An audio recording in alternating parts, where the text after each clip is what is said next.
സ്നേഹപൂർവ്വം ഷാമ സീരിയലിൻ്റെ മഹാ എപ്പിസോഡിൻ്റെ റിവ്യൂയിലേക്ക് എല്ലാവർക്കും സ്വാഗതം. അങ്ങനെ ഐശ്വര്യ രാധികയോട് സംസാരിച്ചുകൊണ്ടിരിക്കണേ, എന്നാ പിന്നെ മോള് വേഗം വാ, വന്ന് വണ്ടി കയറ്. ഇന്ന് അമ്മയുടെ ജീവിതത്തിലെ ഏറ്റവും സന്തോഷമായ ദിവസം, എൻ്റെ മോളുടെ കൂടെ പിറന്നാൾ ആഘോഷിക്കാൻ പോകുമല്ലേ. അങ്ങനെ പറഞ്ഞ് രാധികയെ കാറിൻ്റെ അടുത്തേക്ക് കൂട്ടിക്കൊണ്ടുപോകാൻ തുടങ്ങുമായിരിക്കും. പെട്ടെന്നാണ് ഐശ്വര്യ അതുവഴി വരുന്ന ഷാമയുടെ കാറ് കാണുന്നത്. അങ്ങനെ ആ കാറ് കാണുന്നതും ഐശ്വര്യ പെട്ടെന്ന് തന്നെ തിരിഞ്ഞ് സോണിയുടെ അരികിലേക്ക് എത്തുക. സോണിയ, ദേ വരുന്നത് ഷ്യാമയുടെ കാറാ. ഷ്യാമ ഒരിക്കലും നമ്മളെ കാണാൻ പാടില്ല, വേഗം വാ, വന്ന് വണ്ടി കയറ്. അങ്ങനെ പറഞ്ഞ് രണ്ടാളും കാറിൽ കയറി അവിടെ നിന്ന് വേഗം തന്നെ രക്ഷപ്പെട്ട് കളയുകയാണ് കേട്ടോ. ഈ സമയം രാധികയാണെങ്കിൽ ആകെ അന്തം വിട്ട് നിൽക്കുക. ഇത്രയും നേരം ബർത്ത്ഡേ പാർട്ടിക്ക് കൂടെ വരണം എന്നൊക്കെ പറഞ്ഞ് നിർബന്ധിച്ചിട്ട് ഒരു വാക്ക് പോലും പറയാതെ രണ്ടുപേരും കാറിൽ പോയത് കാരണം രാധിക സംശയത്തോടെ നിൽക്കുവാണ്. ഈ സമയം കാറിൽ വരുന്ന ശ്യാമ അമൃതയും ഒരു മിന്നായം പോലെ ഒരു സ്ത്രീ കാറിൽ കയറി പോകുന്നത് കാണുന്നുമുണ്ട്. അന്നേരം അമൃത പറയണേ, ദേ രാധികമോള് ഒരു സ്ത്രീയെ തന്നെയാണ് കാണാൻ വന്നത്. അപ്പോൾ രാധികമോള് പറഞ്ഞത് സത്യം തന്നെയായിരിക്കും. അങ്ങനെ അവർ കാർ അവിടെ ഒതുക്കിയിട്ട് പുറത്തേക്ക് ഇറങ്ങുവാണ്. ഈ സമയം ഫിദയെ കാണുമ്പോൾ രാധിക ഒന്ന് ടെൻഷനാകുവാണ് കേട്ടോ. എന്നിട്ട് രാധിക ഫിദയുടെ അരികിലേക്ക് ചെല്ലുക. ഫിദ മാം, എന്താ ഇവിടെ? മോളെ കാണാനിപ്പോൾ ആരാ വന്നത്? അത് ഞാൻ പറഞ്ഞില്ല മാം, ഒരു സ്ത്രീയെക്കുറിച്ച്. മാഡം പറഞ്ഞ കാര്യങ്ങളൊക്കെ ഞാൻ അവരോടും പറഞ്ഞു. അതൊക്കെ കേട്ടപ്പോൾ അവർക്ക് ആശ്വാസമായി. ഒത്തിരി സന്തോഷത്തോടെ ഇവിടുന്ന് പോയത്. എന്നാൽ ശരി, മോൾ വന്ന് വണ്ടി കയറ്, ഞങ്ങൾ വീട്ടിൽ കൊണ്ടുപോയാക്കാം. അയ്യോ അതൊന്നും വേണ്ട മാഡം, തിരിച്ച് മ്യൂസിക് സ്കൂളിലേക്ക് പോകണ്ടേ? അതൊന്നും വേണ്ട, കുട്ടികളെയൊക്കെ ഞാൻ പറഞ്ഞു വിട്ടു, മോൾ വന്ന് വണ്ടി കയറും. അങ്ങനെ രാധികയും ഫിദയോടൊപ്പം കാറിൽ കയറുവാണ് കേട്ടോ. ഈ സമയം ശ്യാമ മനസ്സിലാലോചിക്കുക, മോൾ എന്നോട് കള്ളം പറയുവാണോ? ആരായിരിക്കും ആ സ്ത്രീ? എന്തോ ഒരു കാര്യം മോൾ എന്നിൽ നിന്നും മറച്ചു വെക്കുന്നുണ്ട്. ഇതേസമയം രാധിക മനസ്സിലാലോചിക്കുക, ഈശ്വര, ഇനി ഫിദ മാമിന് എന്നെ എന്തെങ്കിലും സംശയം ഉണ്ടാകുമോ? അതായിരിക്കുമോ എന്നെ പിന്തുടർന്നു വന്നത്? പിന്നീട് കാണിക്കുന്നത് വീട്ടിലേക്ക് തിരിച്ചെത്തുന്ന ദേവനെ ആയിരിക്കും കേട്ടോ. ദേവൻ അങ്ങനെ യശോദയെ വിളിക്കുവാണ്. ഈ സമയം യശോദയെ മുത്തശ്ശിയും അവിടെ എത്തുക. അന്നേരം ദേവൻ ചോദിക്കണേ, ഇന്നിവിടെ വരുൺ വന്നിരുന്നോ? ഇവിടെ നിന്ന് എന്തെങ്കിലും പ്രശ്നങ്ങളുണ്ടായോ? അത് കേൾക്കുമ്പോൾ മുത്തശ്ശി വരണേ, നീ എന്താടാ അങ്ങനെ ചോദിക്കുന്നത്? വരുണും ഇവിടെ വന്നിരുന്നു. വരുൺ മാത്രമല്ല, വരുണിൻ്റെ കൂടെ പ്രിയങ്ക മോള് രാധികയൊക്കെ ഉണ്ടായിരുന്നു. അവർ കുട്ടികളല്ലേ, മിണ്ടിയും പറഞ്ഞൊക്കെ ഓരോന്ന് കളിച്ചുകൊണ്ടിരുന്നു വെച്ചു. അതിൻ്റെ ഒച്ചയും ബഹളമൊക്കെ വീട്ടിലുണ്ടായി കാണും. അന്നേരം ദേവൻ പറയണേ, അപ്പുറത്തെ ആനന്ദൻ ഓരോന്നൊക്കെ പറഞ്ഞപ്പോൾ ഞാനങ്ങ് ഭയന്നുപോയി. അല്ലെങ്കിലും ആനന്ദന് മറ്റുള്ളവരുടെ വീട്ടിലേക്ക് നോക്കിയിരിക്കലല്ലേ പണി, അവന് ഞാൻ വെച്ചിട്ടുണ്ട്. അങ്ങനെ ദേവനകത്തേക്ക് പോകുവാണ് കേട്ടോ. ഈ സമയം മുത്തശ്ശി യശോദയോട് പറയണേ, അതെ, ഇവിടെ നടന്ന കാര്യങ്ങളൊന്നും നീ ദേവനോട് എഴുന്നള്ളിക്കാൻ നിൽക്കണ്ട. ഈ സമയം പൂജാമുറിയിൽ നിന്നും ദേവൻ യശോദയെ വിളിക്കുക. അങ്ങനെ അവർ രണ്ടാളും പൂജാമുറിയിലേക്ക് എത്തുക. യശോദേ, എന്താ ഇത്? ആരായി പൂജാമുറി ഇങ്ങനെ വൃത്തികേടാക്കി ഇട്ടിരിക്കുന്നത്? അന്നേരം മുത്തശ്ശി വരണേ, അത് പിന്നെ ദേവ, ഞാൻ പറഞ്ഞില്ലേ കുട്ടികൾ ഇവിടെ വന്നിരുന്നുവെന്ന്. അവർ ഇവിടെ ഓടി നടന്ന് ഓരോ ഗെയിമുകളും മറ്റുമൊക്കെ കളിക്കുന്നുണ്ടായിരുന്നു. പ്രിയങ്ക മോള് അതിൻ്റെ സമയത്ത് ഇവിടെ വന്ന് ഒളിച്ചിരുന്നത്. അന്നേരം വരുണും രാധികയും കൂടി അവൾ ഇവിടുന്ന് പിടിച്ചിറക്കിയപ്പോൾ അറിയാതെ തട്ടുമറിഞ്ഞ് വീണ് പോയതായിരിക്കും. ഞാനാണെങ്കിൽ പിന്നെ അത് ശ്രദ്ധിച്ചിരുന്നെങ്കിൽ അപ്പം തന്നെ എടുത്ത് വെച്ചേനെ. അതേ ദേവട്ടാ, കുട്ടികളുടെ ഓരോ കുസൃതികളായതൊക്കെ. ശരി, എന്താണെങ്കിലും ഞാൻ അവരെ ഒന്ന് വിളിക്കാം. എന്തിനാ ഇപ്പോൾ വിളിക്കുന്നത്? വരുണെ എന്തോ ഒരു ആവശ്യത്തിന് പുറത്ത് പോകണമെന്ന് പറഞ്ഞിരുന്നു. നീ ഇപ്പോൾ ഇനി വിളിച്ചാൽ അവർക്ക് ഒരു ബുദ്ധിമുട്ടാവില്ലേ? അന്നേരം ദേവൻ പറയണേ, എന്നാലും ഇവിടെ വരെ വന്നിട്ട് അവരെ ഒന്ന് കാണാനോ സംസാരിക്കാനോ പറ്റിയില്ലല്ലോ. എന്താണെങ്കിലും പിന്നീട് വിളിക്കാം അല്ലേ? അങ്ങനെ പറഞ്ഞ് ദേവൻ അവിടെ നിന്നും പോകുവാണ് കേട്ടോ. ഈ സമയം യശോദയാണെങ്കിൽ പൂജാമുറിയെല്ലാം വൃത്തിയാക്കുവാണ്. പിന്നീട് കാണിക്കുന്നത് രാത്രി റൂമിലിരുന്ന് ആലോചിക്കുന്ന രാധികനെയാണ് കേട്ടോ. ഈ സമയം രാധികയുടെ മനസ്സിൽ മുഴുവൻ ഇന്ന് നടന്ന സംഭവങ്ങളൊക്കെയാണ്. വരുൺ ആദ്യമായിട്ട് രാധികയുടെ കഴുത്തിൽ താലി കിട്ടിയതും പിന്നീട് വരുണത്തോളം നല്ല നല്ല നിമിഷങ്ങളും അതിനുശേഷം ഇന്ന് അമ്പലത്തിൽ വെച്ച് രാധിക വരുണിനോട് ഉണ്ടായിരുന്ന ഇഷ്ടമല്ല മനസ്സ് തുറന്ന് സമ്മതിച്ചതും പിന്നീട് വീട്ടിലുണ്ടായ കാര്യങ്ങളും ഒക്കെ ഓർക്കുവാണ് കേട്ടോ. രാധികക്കാണെങ്കിൽ എന്ത് ചെയ്യണമെന്നറിയാതെ ഒരു സമാധാനമില്ല. ഭഗവാനെ, എന്തൊക്കെ എൻ്റെ ജീവിതത്തിൽ നടക്കുന്നത്? വരുണിനെ എനിക്കൊത്തിരി ഇഷ്ടമാണ്, പക്ഷേ എനിക്ക് ചുറ്റുമുള്ള സാഹചര്യങ്ങൾ കാരണം എനിക്ക് വ്യക്തമായിട്ടുള്ളൊരു തീരുമാനം എടുക്കാൻ പറ്റുന്നില്ല. നീ തന്നെ എനിക്കൊരു വഴി കാണിച്ചു തന്നെ എന്നൊക്കെ പറഞ്ഞ് രാധിക അവിടെ കരഞ്ഞുകൊണ്ടിരിക്കുവാണ് കേട്ടോ. ഈ സമയം വരുണാണെങ്കിൽ റൂമിൽ രാധിക മൊത്തമുള്ള നല്ല നല്ല നിമിഷങ്ങളും പിന്നെ ഇന്ന് നടന്ന സംഭവങ്ങളും ഒക്കെ ഓർക്കുവാണ്. എന്നിട്ട് വരുൺ പറയണേ, മുത്തശ്ശി എന്നെ സമാധാനിപ്പിക്കാനായിട്ട് പറയുക ഓരോ കാര്യങ്ങളൊക്കെ, പക്ഷേ എനിക്ക് രാധികമായിട്ട് ഒരിക്കലും ഒന്നിക്കാൻ പറ്റുമെന്ന് തോന്നുന്നില്ല. ഇനിയോടെ നിന്ന എൻ്റെ മനസ്സാകെ പിടിവിട്ടു പോകും. രാധികയുടെ ഒപ്പം ഒന്നിക്കാം എന്നുള്ളൊരു പ്രതീക്ഷ ഉണ്ടായിരുന്നു ഇന്ന് എനിക്ക്. എന്നാൽ അയാളുടെ വീട്ടിൽ ചെന്നപ്പോൾ അതുപോലും ഇല്ലാണ്ടായി. അച്ഛൻ്റെ വാക്ക് ധിക്കരിക്കാൻ രാധികയ്ക്ക് ഒരിക്കലും കഴിയില്ല. അച്ഛനെ വേദനിപ്പിക്കാനും രാധികയ്ക്കാവില്ല. ഇനിയും ഇങ്ങനെ തൊട്ടരികിലുണ്ടായിട്ടും അകന്നു നിൽക്കാനായിട്ട് എന്നെക്കൊണ്ട് പറ്റില്ല. തൽക്കാലം കുറച്ച് നാൾ ഇവിടെ നിന്ന് എങ്ങോട്ടെങ്കിലും മാറി നിൽക്കാം, അതുതന്നെയാണ് നല്ലത് എന്നുള്ളൊരു തീരുമാനം വരുൺ എടുക്കുവാണ്. അങ്ങനെ വരുൺ അപ്പം തന്നെ അവിടെ നിന്ന് എണീറ്റ് ബാഗെടുത്ത് ഡ്രസ്സെല്ലാം ബാഗിലേക്ക് പാക്ക് ചെയ്ത് നേരെ മുത്തശ്ശിയുടെ റൂമിലേക്ക് ചെല്ലുവാണ്ടോ. ഈ സമയം മുത്തശ്ശിയാണെങ്കിൽ നല്ല ഉറക്കമായിരിക്കും. അങ്ങനെ ഉറങ്ങിക്കിടക്കുന്ന മുത്തശ്ശിയെ വിളിച്ചെണീപ്പിക്കേണ്ടെന്ന് വരൻ തീരുമാനിക്കുക. മനസ്സുകൊണ്ട് എന്നിട്ട് മുത്തശ്ശിയുടെ യാത്ര പറയുക. മുത്തശ്ശി പറഞ്ഞ കാര്യങ്ങളൊക്കെ എൻ്റെ മനസ്സിലുണ്ട്. പക്ഷെ എന്നാലും ഇനി ഇവിടെ നിന്ന് കഴിഞ്ഞാൽ എൻ്റെ നിയന്ത്രണം വിട്ടുപോകും. അതുകൊണ്ട് ഞാൻ ഇവിടെ നിന്ന് പോകുക മുത്തശ്ശി. ഇവിടെ നിന്ന് മാറി നിൽക്കുന്നത് തന്നെയാണ് എനിക്ക് നല്ലത്. മുത്തശ്ശിയുടെ അനുഗ്രഹം എൻ്റെ ഒപ്പം ഉണ്ടാവണം. എൻ്റെ എല്ലാ സങ്കടങ്ങളിലും സന്തോഷങ്ങളിലും കൂടെ നിന്ന് എനിക്ക് പ്രോത്സാഹനം തരുന്നത് മുത്തശ്ശിയല്ലേ. അങ്ങനെ പറഞ്ഞ് മുത്തശ്ശിയുടെ കാലിൽ തൊട്ട് അനുഗ്രഹം വാങ്ങിച്ച് വരുൺ അവിടെ നിന്ന് ഇറങ്ങുവാണ്. അങ്ങനെ വരുൺ പോകാൻ തുടങ്ങുമ്പോഴായിരിക്കും കേട്ടോ പൂജാമുറിയിൽ നിന്ന് രാധിക കരയുന്ന ശബ്ദം കേൾക്കുന്നത്. ആ ശബ്ദം കേട്ട് വരുണും പൂജാമുറിയിലെത്തുക. ഈ സമയം രാധിക ഭഗവാന്റെ മുമ്പിൽ സങ്കടപ്പെട്ട് കരഞ്ഞ് പറഞ്ഞുകൊണ്ടിരിക്കുക. ഭഗവാനെ, എന്തിനാണ് ഇങ്ങനെ പരീക്ഷിക്കുന്നത്? എൻ്റെ മനസ്സിൽ മുഴുവൻ വരുണിനോടുള്ള ഇഷ്ടം. ഇന്ന് വരുണിനോട് ഞാൻ ആ ഇഷ്ടം തുറന്നു പറഞ്ഞു. അതിൻ്റെ 100 ഇരട്ടി ഇഷ്ടം ഇപ്പോഴും എൻ്റെ മനസ്സിലുണ്ട്. അച്ഛൻ്റെ കാര്യം ഓർത്തുകൊണ്ട് മാത്രം ഇന്ന് ഞാൻ വരുണിൻ്റെ ഒപ്പം കൈപിടിച്ച് പോകാഞ്ഞത്. അച്ഛൻ്റെ സമ്മതം കൂടി ഉണ്ടായിരുന്നെങ്കിൽ ഇന്നത്തെ ദിവസം തന്നെ വരുണിൻ്റെ കൈ പിടിച്ച് ഞങ്ങൾ പുതിയൊരു ജീവിതം ആരംഭിച്ചേനെ. എത്ര നാളായി ഇനി ഞാൻ കാത്തിരിക്കേണ്ടത്? എന്തിനാ ഭഗവാനെ നീ ഞങ്ങളെ തമ്മിൽ ഇങ്ങനെ അകറ്റുന്നത്? ഞങ്ങളെപ്പോഴാണ് നീ ഒന്നിപ്പിക്കുന്നത് എന്നൊക്കെ രാധിക ഭഗവാനോട് സങ്കടം പോലെ ചോദിക്കുക. ഇതൊക്കെ കേട്ടിട്ട് വരുണാണെങ്കിൽ ഒത്തിരി സന്തോഷമാകുക. തന്നെയായിട്ട് ഒന്നിക്കാനും താനുമായിട്ടുള്ളൊരു ജീവിതത്തിന് രാധിക ഇത്രയധികം ആഗ്രഹിക്കുന്നുണ്ടെന്ന് വരുണിന് തിരിച്ചറിയുവാണ് കേട്ടോ. അതറിയുന്നതും സന്തോഷത്തോടെ വരുൺ രാധികയുടെ അരികിലേക്ക് ചെല്ലാൻ തുടങ്ങുക. പിന്നീട് വേണ്ടാന്ന് പറഞ്ഞ് സന്തോഷത്തോടെ തിരിച്ച് മുത്തശ്ശിയുടെ റൂമിലേക്ക് ഓടിപ്പാഞ്ഞെത്തുവാണ്. എന്നിട്ട് ബാഗൊക്കെ കട്ടിലിട്ടിട്ട് മുത്തശ്ശിയെ വിളിച്ചെണീപ്പിക്കുക. മുത്തശ്ശി ഒന്ന് എണീറ്റേ. അങ്ങനെ മുത്തശ്ശി ഉറക്കച്ചടവോടുകൂടി എണീക്കുക. അവിടെ ബാഗൊക്കെ ഇരിക്കുന്നത് കണ്ടിട്ട് മുത്തശ്ശി ചോദിക്കണേ, അല്ല നീ ഇതെങ്ങോട്ടാ ബാഗുമായിട്ട്? എവിടേക്കായി പോകുന്നത്? പോയിട്ട് തിരിച്ചു വന്നതാ. പോയിട്ട് തിരിച്ചു വന്നെന്നോ? അതേ മുത്തശ്ശി, ഞാനേ നാടോട്ട് പോകാനൊന്ന് തീരുമാനിച്ചായിരുന്നു. അതിനുവേണ്ടി ബാഗ് പാക്ക് ചെയ്ത് ഇറങ്ങിയത്. കുറച്ച് മുമ്പ് മുത്തശ്ശിയുടെ റൂമിൽ വന്ന് യാത്രയും ചോദിച്ച് അനുഗ്രഹം വാങ്ങിയിട്ട് ഇവിടെ നിന്ന് ഇറങ്ങിയത്. എന്നിട്ട് എന്തു പറ്റി? പോകാൻ നേരമേ ഞാൻ നോക്കിയപ്പോൾ പൂജാമുറിയിൽ രാധിക ഇരുന്ന് പ്രാർത്ഥിക്കുമായിരുന്നു. അയാൾ എന്താ പറഞ്ഞതെന്നറിയോ? അയാൾക്ക് എൻ്റെ കൂടെ ജീവിക്കാൻ താല്പര്യമുണ്ടെന്ന്. അതിൻ്റെ ഇടയിൽ അച്ഛനൊരു തടസ്സമിട്ടില്ലാഞ്ഞെങ്കിൽ ഇന്ന് തന്നെ അയാൾ എൻ്റെ കൈയും പിടിച്ച് എൻ്റെ കൂടെ വന്നാനേന്ന്. ആ വാക്കുകൾ കേട്ടപ്പോൾ എനിക്ക് എത്ര സന്തോഷമെന്നറിഞ്ഞോ? ഞാൻ കേൾക്കാൻ കാത്തിരുന്ന വാക്കുകളാണ്. മുത്തശ്ശി പറഞ്ഞത് ശരി തന്നെയാണ്. കുറച്ച് വൈകിട്ടാണെങ്കിലും ഞങ്ങൾ ഒന്നിക്കും, അല്ലേ മുത്തശ്ശി? അന്നേരം മുത്തശ്ശി പറയണേ, ഇത് ഞാൻ നിന്നോട് പണ്ടേ പറഞ്ഞതല്ലേ. എന്നിട്ട് നീയല്ലേ അതിൽ വിശ്വാസം വരാതെ ഇപ്പോൾ വീട് വിട്ടിറങ്ങാനൊക്കെ പോയത്. എന്നിട്ടെന്തേ പോകുന്നില്ലേ? ഇനി എന്നെ തല്ലിക്കൊന്നാലും ഞാൻ ഇവിടുന്ന് എങ്ങോട്ടും പോകുന്നില്ല. എൻ്റെ പെണ്ണ് ഇവിടെ എനിക്ക് വേണ്ടി കാത്തിരിക്കുമല്ലേ. അപ്പോൾ പിന്നെ എനിക്ക് അങ്ങനെ പോകാൻ പറ്റുമോ? എന്നിട്ട് നീ അവളോട് എന്തെങ്കിലും സംസാരിച്ചോ? ഇല്ല, ഞാനൊന്നും സംസാരിച്ചില്ല. കേൾക്കേണ്ടതെല്ലാം കേട്ടല്ലോ. ഒത്തിരി സന്തോഷം മുത്തശ്ശി. ഇനി എത്ര നാൾ വേണമെങ്കിലും ഞാൻ കാത്തിരുന്നോളാം. അയാളുടെ മനസ്സിൽ ഞാനുണ്ടല്ലോ. ഞങ്ങൾ ഒന്നിക്കുന്നൊരു ദിവസം അയാൾ കാത്തിരിക്കുന്നുണ്ടല്ലോ. അതറിഞ്ഞപ്പോൾ തന്നെ എൻ്റെ മനസ്സ് നിറഞ്ഞു. താങ്ക് യു മുത്തശ്ശി. ഞാൻ ഓരോ സമയത്ത് ഡൗൺ ആകുമ്പോഴും മുത്തശ്ശിൻ്റെ കൂടെ നിൽക്കും. എനിക്ക് വേണ്ട ഉപദേശങ്ങളെല്ലാം നൽകും. ഇങ്ങനൊരു മുത്തശ്ശിയെ കിട്ടിയതാ എൻ്റെ ഏറ്റവും വലിയ ഭാഗ്യം. എന്തു ചെയ്യാനാ, നീ എൻ്റെ പ്രാണനായി പോയില്ലേ. നിൻ്റെ സന്തോഷമല്ലേ എനിക്ക് ഏറ്റവും വലുത്. മാത്രമല്ല അവളും എൻ്റെ മനസ്സിൽ കയറി നിങ്ങൾ രണ്ടാളും ഒന്നിപ്പിക്കാൻ. അതുകൊണ്ട് തന്നെ ഈ മുത്തശ്ശി എന്തും ചെയ്യും. നീ ധൈര്യമായിട്ടിരിക്കടാ. പരമേശ്വരനോട് സമയവും സന്ദർഭവും ഒത്തുവരുന്നത് പോലെ നിങ്ങളുടെ കാര്യം ഞാൻ അവതരിപ്പിക്കും.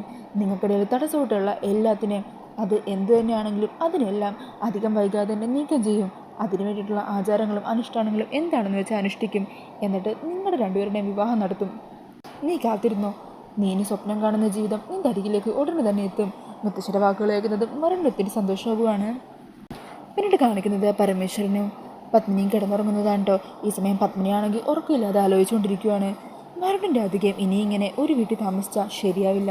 രാധികയെ ഇവിടെ നിന്ന് പറഞ്ഞു വിടാനും പറ്റില്ല. എന്താ ഇപ്പോൾ ചെയ്യുക എന്നും പറഞ്ഞ് ആലോചിച്ചിരിക്കുകയാണ്. ഈ സമയം പരമേശ്വരൻ പെട്ടെന്ന് ഉറക്കത്തിൽ നിണയിക്കുക. പത്മിനി, താനിതുവരെ ഉറങ്ങിയില്ലേ? എന്താ ആലോചിക്കുന്നത്? അന്നേരം പത്മിനി പറയണേ, അത് പിന്നെ ഏട്ടാ, സൂര്യയെ എസ്റ്റേറ്റിലെ കാര്യങ്ങളൊക്കെ നോക്കാനായിട്ട് പറഞ്ഞു വിടുവാണല്ലോ. അക്കാര്യം ഓർത്തിട്ട് മനസ്സിനെന്തോ ഒരു സമാധാനക്കേട്. അവൻ്റെ അസുഖമൊക്കെ മാറി വരുന്നതേ ഉള്ളൂ. അങ്ങനെ ഇരിക്കെ അവൻ അങ്ങോട്ടേക്ക് ഒറ്റയ്ക്ക് വിട്ടു കഴിഞ്ഞാൽ അവന് എന്തെങ്കിലും സംഭവിച്ചു പോയാലോ? അതോർത്തിട്ടാ എനിക്ക് ഉറക്കമില്ലാത്തത്. അന്നേരം പരമേശ്വരൻ പറയണേ, അതിനിപ്പോൾ സൂര്യക്ക് ഒരു കുഴപ്പമില്ലല്ലോ. പിന്നെ അവനവിടെ പോകുന്നുണ്ടെങ്കിലും അവിടെ നമ്മുടെ എസ്റ്റേറ്റിലെ മാനേജറും പണിക്കാരും ഒക്കെ ഇല്ലേ.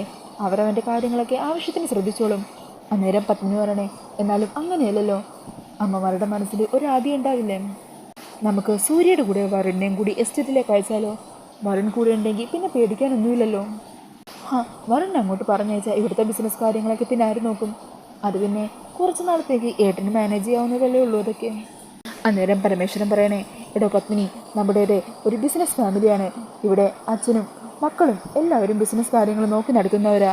അപ്പോൾ അങ്ങനെയുള്ളപ്പോൾ ബിസിനസ് ആവശ്യങ്ങൾക്കായിട്ട് അവർക്ക് മാറി നിൽക്കേണ്ടി വരും. അങ്ങനെയുള്ള സാഹചര്യങ്ങളിൽ കുടുംബക്കാരെയും കൂടി കൂടെ കൊണ്ടുപോകണമെന്ന് പറഞ്ഞാൽ അത് ശരിയായൊരു കാര്യമാണോ? ഞാൻ എൻ്റെ ആദ്യം കൊണ്ട് പറഞ്ഞെന്നേ ഉള്ളൂ.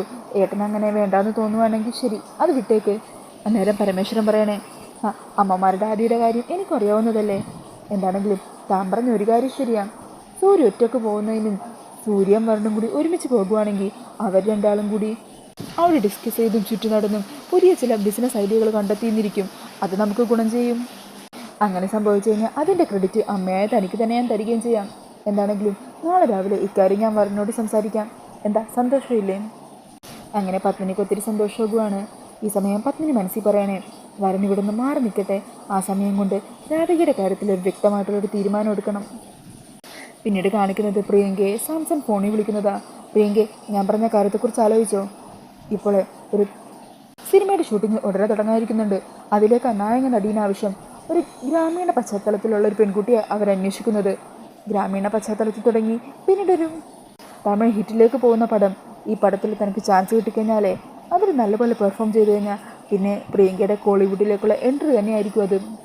അതൊക്കെ കേട്ടിട്ട് പ്രിയങ്കയ്ക്ക് ഒത്തിരി സന്തോഷമാകുക. പ്രിയങ്ക പറയണേ, എനിക്ക് താല്പര്യമുണ്ട്, ഞാനതിനു വേണ്ടി എന്ത് വേണമെങ്കിലും ചെയ്യാം.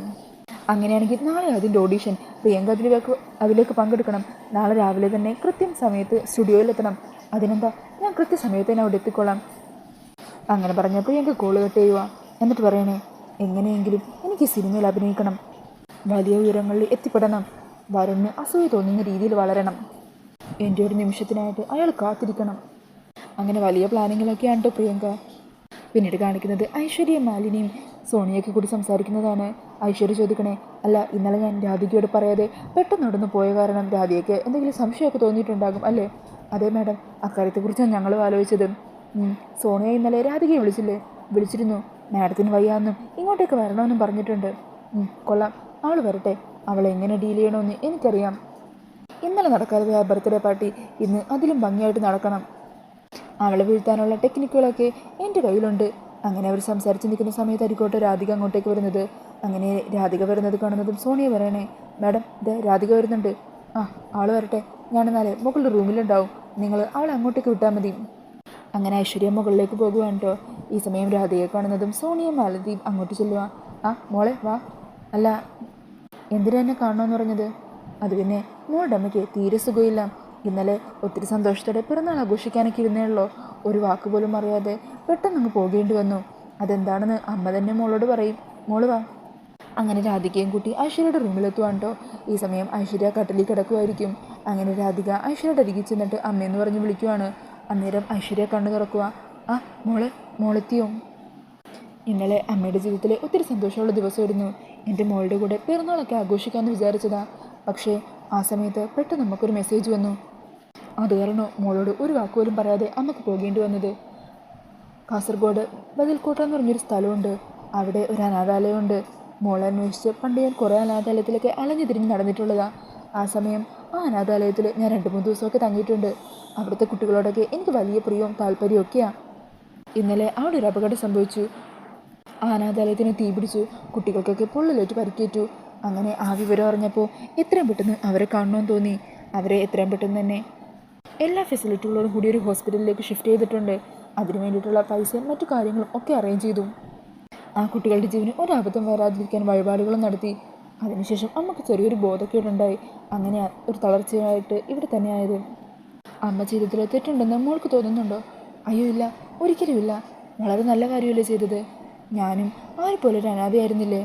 അന്നേരം ഐശ്വര്യ രാധികയുടെ ബാബുത്തുവ. എന്നിട്ട് പറയണേ, അങ്ങനെയൊന്നും പറയരുത്. മോൾക്ക് ഞാനില്ലേ, മോളുടെ അമ്മയില്ലേ?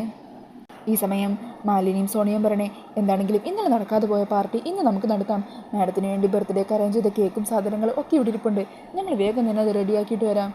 അയ്യോ അതൊന്നും വേണ്ടെന്നേ. അങ്ങനെ പറഞ്ഞാൽ പറ്റില്ല. മോളും കൂടി വന്നതല്ലേ. അപ്പം മാഡവും മോളും കൂടി ഒരുമിച്ച് തന്നെ ഇന്നലെ പ്ലാൻ ചെയ്തതുപോലെ ബർത്ത്ഡേ ആഘോഷിക്കുന്നു. ഞങ്ങളിതാ ഇപ്പോൾ വരാം എന്ന് പറഞ്ഞ് അവർ രണ്ടാളും അവിടെ നിന്ന് പോകുവാണ് കേട്ടോ. അങ്ങനെ അവർ പുറത്തെത്തുമ്പോൾ സോണിയ മാലതിയോട് പറയണേ, മാഡം എങ്ങനെയാണ് രാധികയെ പറഞ്ഞ് കൺവീൻസ് ചെയ്യിപ്പിക്കാമെന്ന് എനിക്കൊരു സംശയം ഉണ്ടായിരുന്നു. പക്ഷേ എത്ര രസമായിട്ടാ മാഡം രാധികയെ പറഞ്ഞ് കാര്യങ്ങളൊക്കെ ബോധ്യപ്പെടുത്തിയത്. രാധികയാണെങ്കിൽ അതെല്ലാം വിശ്വസിക്കുകയും ചെയ്തു. അന്നേരം മാലതി പറയണേ, അക്കാര്യത്തിൽ ഐശ്വര്യ മാഡത്തിനെ എനിക്ക് നല്ല വിശ്വാസം ഉണ്ടായിരുന്നു. മാഡത്തെക്കുറിച്ച് സോണിയയ്ക്ക് കൃത്യമായിട്ട് അറിയാത്തതുകൊണ്ടാണ്. ബാ നമുക്ക് വേഗം ഇവിടെയൊക്കെ ഒന്ന് അറേഞ്ച് ചെയ്യാം. അങ്ങനെ അവർ ബർത്ത്ഡേക്കുള്ള എല്ലാ അറേഞ്ച്മെൻറ്റ്സും ചെയ്യുവാണ്. എന്നിട്ട് ഐശ്വര്യയും രാധികയും താഴത്തേക്ക് കൂട്ടിക്കൊണ്ട് വരുവാണ് കേട്ടോ. അങ്ങനെ രാധികയും ചേർത്ത് പിടിച്ച് ഐശ്വര്യ കേക്കൊക്കെ കട്ട് ചെയ്യുവാണ്. അതിനുശേഷം കേക്കൊക്കെ എടുത്ത് രാധികയുടെ വായിൽ വെച്ച് കൊടുക്കുന്നുണ്ട്. മോളെ അമ്മക്കും വെച്ച് കൊടുക്കും. അങ്ങനെ രാധിക കേക്കെടുത്ത് ഐശ്വര്യയുടെ വായിലും വെക്കുവാണ് കേട്ടോ. ഈ സമയം ഐശ്വര്യക്ക് സന്തോഷമാകുവാണ്. ഐശ്വര്യ അങ്ങനെ രാധികയുടെ നെറ്റിലൊരു ഉമ്മ കൊടുക്കുക, എന്നിട്ട് നെഞ്ചോട് ചേർത്ത് പിടിക്കുവാണ്. ഈ സമയം ഇതൊക്കെ കണ്ടിട്ട് സോണിയൊക്കെ മാലതിക്കൊക്കെ ഒത്തിരി സന്തോഷമാകുന്നുണ്ട്. നമ്മുടെ പ്ലാനെല്ലാം അടിപൊളിയായിട്ട് വർക്കാവുന്നുണ്ടെന്നും പറഞ്ഞ് അവരൊക്കെ ഐശ്വര്യ അഭിനന്ദിക്കുവാണ് കേട്ടോ. പിന്നീട് കാണിക്കുന്നത് പ്രിയങ്കയുടെ ഓഡീഷൻ നടക്കുന്നതാണ്. അവിടെ ഡയറക്ടറും മറ്റാൾക്കാരും എല്ലാവരും കൂടിയിരിക്കുന്നൊക്കെ ഉണ്ട് കേട്ടോ.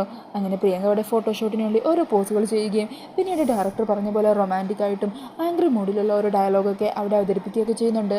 അങ്ങനെ ഡയറക്ടർ പ്രിയങ്കയെ തന്നെ സെലക്ട് ചെയ്യുവാണ് കേട്ടോ. അങ്ങനെ പ്രിയങ്കക്ക് അത് കേൾക്കുമ്പോൾ ഒത്തിരി സന്തോഷമാകുന്നുണ്ട്. എന്നാലും പ്രിയങ്ക സംശയത്തോടെ ചോദിക്കുക, അല്ല സാർ, ഞാൻ ഇതിനു മുമ്പ് പല ഓഡീഷനിൽ പങ്കെടുത്തിട്ടുണ്ട്. ഇനി പറഞ്ഞ വാക്ക് മാറ്റില്ലല്ലോ അല്ലേ? എനിക്ക് പകരം വേറെ ആരെങ്കിലും? ഏയ്, അങ്ങനെയൊന്നും സംഭവിക്കില്ല. എനിക്ക് ഒറ്റൊരു വാക്കേ ഉള്ളൂ. ഞാനൊരു കാര്യം തീരുമാനിച്ചാൽ അതിൽ പിന്നീട് ഒരു മാറ്റം ഉണ്ടാവില്ല. ഞങ്ങളുടെ ഈ സിനിമയിലേക്ക് പ്രിയങ്കയെ തന്നെ സെലക്ട് ചെയ്തിട്ടുണ്ട്. Thank you sir. സാറിനെ പോലെ ഒരാളുടെ ഒരു സിനിമയിൽ നിന്നും കരിയർ തുടങ്ങാൻ പറ്റുമെന്ന് പറയുന്നതിന് വളരെ വലിയൊരു കാര്യമാണ്. ഞാനത് ദൈവാനുഗ്രഹമായിട്ടാണ് കാണുന്നത്. അന്നേരം ഡയറക്ടർ പറയണേ, ദൈവാനുഗ്രഹമോ ഭാഗ്യമോ അങ്ങനെ പലതും പറയും, പക്ഷേ ഇതെല്ലാം നിങ്ങളുടെ കഴിവ് കൊണ്ടാണ് സംഭവിക്കുന്നത്. ആദ്യം നിങ്ങൾക്ക് വേണ്ടത് നിങ്ങളുടെ കഴിവിലുള്ള വിശ്വാസമായിരിക്കണം. തീർച്ചയായും സാർ. അങ്ങനെയൊക്കെ പറഞ്ഞ് പ്രിയങ്ക ഒത്തിരി സന്തോഷത്തോടെ നിൽക്കുവാണ്. പിന്നീട് കാണിക്കുന്നത് ഭക്ഷണം കഴിക്കാനായിട്ട് ഡൈനിങ് ടേബിൾ ഇരിക്കുന്ന ഷ്യാമയാണ് കേട്ടോ. അങ്ങനെ ഭക്ഷണമൊക്കെ കഴിക്കാനായിട്ട് വിളമ്പി വെച്ചിരിക്കുവാണ്. ഇതേ സമയം ഐശ്വര്യയാണെങ്കിൽ രാധികയും കൂടിയിട്ട് ഡൈനിങ് ടേബിളിൽ അവിടെ എത്തുവാണ്. അങ്ങനെ അവിടെ കുറേ ഭക്ഷണങ്ങളൊക്കെ നിർത്തി വെച്ചിരിക്കുവാണ് കേട്ടോ. അതിൽ നോൺ വെജ് ഉണ്ടാവും. അങ്ങനെ ഭക്ഷണം വിളമ്പുമ്പോൾ നോൺ വെജ് എടുക്കാൻ പോകുമ്പോഴേക്കും രാധിക അതൊന്നും ഞാൻ കഴിക്കാറില്ലെന്ന് പറയുക. അത് കേൾക്കുന്നതും സോണിയ ചോദിക്കണേ, അതെന്താ മോളെ അങ്ങനെ? ഈ പ്രായത്തിലുള്ള പെൺകുട്ടികൾ ഇതൊക്കെ കഴിച്ചാൽ നല്ല ആരോഗ്യം കിട്ടും. അങ്ങനെയാണെങ്കിൽ ഈ വെജിറ്റേറിയൻ കഴിക്കുന്ന ആൾക്കാർക്കൊക്കെ ആരോഗ്യം ഉണ്ടാവില്ലല്ലോ. ഈ സമയം ഐശ്വര്യ പറയണേ, ശരി, മോൾക്ക് ഇതൊന്നും ഇഷ്ടമല്ലെങ്കിൽ വേണ്ട. സോണിയ, ഇതെല്ലാം മാറ്റിയേക്ക്. അയ്യോ, ഇതൊക്കെ മാറ്റണ്ട, നിങ്ങൾക്ക് കഴിക്കാമല്ലോ. ഇന്ന് മോളുടെ ഇഷ്ടമാണ് ഞങ്ങൾ നോക്കുന്നത്. ഇതേ ഇന്നത്തെ ദിവസം ഞാൻ കുറച്ച് അധികാരം എടുക്കാൻ പോകുവാണ് കേട്ടോ. അങ്ങനെ പറഞ്ഞ് രാധികയുടെ കയ്യിൽ നിന്ന് പ്ലേറ്റ് വാങ്ങി അതിൽ നിന്ന് ഭക്ഷണം എടുത്ത് വാരി കൊടുക്കാൻ വേണ്ടി തുടങ്ങുവാണ് കേട്ടോ ഐശ്വര്യ. ഇതേ അമ്മയുടെ കൈ കൊണ്ട് തരുന്ന ഈ ഉരുള അതാദ്യം മോള് കഴിക്കണം. രാധിക ഒന്ന് മടിച്ചു നിൽക്കുന്നുണ്ടെങ്കിലും ഐശ്വര്യ നിർബന്ധിക്കുമ്പോൾ ഐശ്വര്യയുടെ കയ്യിൽ നിന്ന് തന്നെ ആ ഭക്ഷണം വാങ്ങി കഴിക്കുവാണ്. ഈ ഒരു സമയത്ത് തന്നെ ശ്യാമക്ക് എന്തൊരു അസ്വസ്ഥത തോന്നുവാണ് കേട്ടോ. ഭക്ഷണം കഴിക്കാതെ ശ്യാമ ആകെ ആലോചിച്ച് ടെൻഷനോട് കൂടി ഇരിക്കുവാണ്. ഇത് കണ്ട് അമൃത അങ്ങോട്ടേക്ക് വരുവാ. എന്ത് പറ്റി ശ്യാമേ? ഒന്നുമില്ല, എന്തോ ഒരു അസ്വസ്ഥത പോലെ. ഏട്ടത്തി, മോളൊന്ന് വേഗം വിളിക്കുക, എന്നിട്ട് എവിടെയാണെന്ന് ചോദിക്കും. അങ്ങനെ അമൃത അപ്പം തന്നെ ഫോണൊക്കെ എടുക്കുന്നുണ്ട്. ഇതേ സമയം ഐശ്വര്യ രാധികയോട് ചോദിക്കണേ, മോളെ, അമ്മ മോൾക്ക് വാരി തന്നപ്പോൾ മോൾക്ക് എന്ത് ഫീലിംഗാണ് തോന്നിയത്? മോൾക്ക് സന്തോഷമായോ?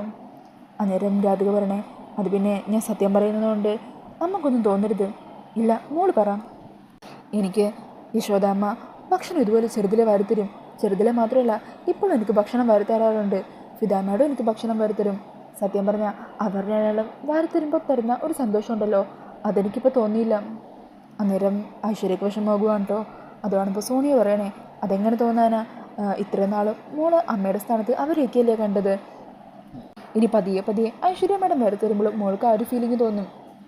അങ്ങനെ അവർ സംസാരിച്ച് നിൽക്കുന്ന സമയത്തായിരിക്കും രാധികയ്ക്ക് ഫിദ മേഡത്തിൻ്റെ കോൾ വരുന്നത്. അങ്ങനെ രാധിക കോൾ എടുക്കാൻ തുടങ്ങുവാണ്. അത് കാണുന്നതും ഐശ്വര്യ പറയണേ, ആരാ മോളെ? ആരാണെങ്കിലും ഭക്ഷണം കഴിഞ്ഞിട്ട് സംസാരിക്കാം. ഇത് ഫിദ മേഡമാണ്. അങ്ങനെ പറഞ്ഞ സന്തോഷത്തോടെ കോൾ അറ്റൻഡ് ചെയ്യുവാണ് കേട്ടോ. ഹലോ, മോളെ രാധിക, ഇത് ഞാനാ. അമൃത മേഡം വരുന്നോ? മോളിപ്പോൾ എവിടെയാ? ഞാനിവിടെ ഒരു ഫംഗ്ഷൻ അറ്റൻഡ് ചെയ്തുകൊണ്ടിരിക്കുക. അപ്പോൾ നേരം ശ്യാമ ചോദിക്കുക, എന്ത് ഫംഗ്ഷനാണെന്ന് ചോദിക്കാൻ പറ. അങ്ങനെ അമൃത എന്ത് ഫംഗ്ഷനാണെന്ന് ചോദിക്കുക കേട്ടോ. ആ സമയം രാധിക പറയണേ, അതൊരു ഫാമിലി ഫംഗ്ഷനാണ്. അന്നേരം ശ്യാമ അമൃതയുടെ കയ്യിൽ നിന്ന് ഫോൺ വാങ്ങുക. മോളെ, ഫംഗ്ഷൻ കഴിയാറായോ? ഫിദ മേഡം ഉണ്ടായിരുന്നു അവിടെ. ഫംഗ്ഷൻ കഴിയാറായി, ഞാനിപ്പോൾ ഭക്ഷണം കഴിച്ചുകൊണ്ടിരിക്കുക. എന്നാലേ മോള് ഫംഗ്ഷൻ കഴിഞ്ഞാൽ വേഗം തന്നെ വീട്ടിലേക്ക് പോയിക്കൊള്ളണം കേട്ടോ. വീട്ടിലെത്തിക്കഴിഞ്ഞാൽ എന്നെ വിളിച്ച് പറയണം. എന്തു പറ്റി മേഡം? പ്രത്യേകിച്ചൊന്നുമില്ല. കുറച്ച് നേരമായിട്ട് മോളെക്കുറിച്ചുള്ള ചിന്തയായിരുന്നു, അതുകൊണ്ടാണ് ഇപ്പോൾ വിളിച്ചത്. ശരി, ഞാൻ ഭക്ഷണം കഴിച്ച് കൈ കഴുകാൻ പോകുവാണ്. മേഡം വിഷമിക്കുകയൊന്നും വേണ്ട കേട്ടോ. ഉടനെ തന്നെ ഞാൻ ഇവിടെ നിന്ന് ഇറങ്ങും. അങ്ങനെ രാധികയുടെ വാക്കുകളൊക്കെ കേട്ട് തങ്ങളുടെ പ്ലാനെല്ലാം നശിപ്പിച്ചല്ലോ എന്നും പറഞ്ഞ് ഐശ്വര്യ ആലോചിച്ച് നിൽക്കുവാണ്. അങ്ങനെ ദേഷ്യത്തോടെ അതും ആലോചിച്ചിരിക്കുന്ന ഐശ്വര്യയെ കാണിച്ചുകൊണ്ടാണ് ഇന്നത്തെ എപ്പിസോഡ് തീരുന്നത്. അപ്പോൾ ഈ ഒരു റിവ്യൂ ഇഷ്ടമായിട്ടുണ്ടെങ്കിൽ മറക്കാതെ വീഡിയോ ഒന്ന് ലൈക്ക് ചെയ്യണേ. ഇതുപോലുള്ള കൂടുതൽ റിവ്യൂസിനായിട്ട് ഈ ചാനൽ ഒന്ന് സബ്സ്ക്രൈബ് ചെയ്തും കൂടി സപ്പോർട്ട് ചെയ്യണേ. താങ്ക്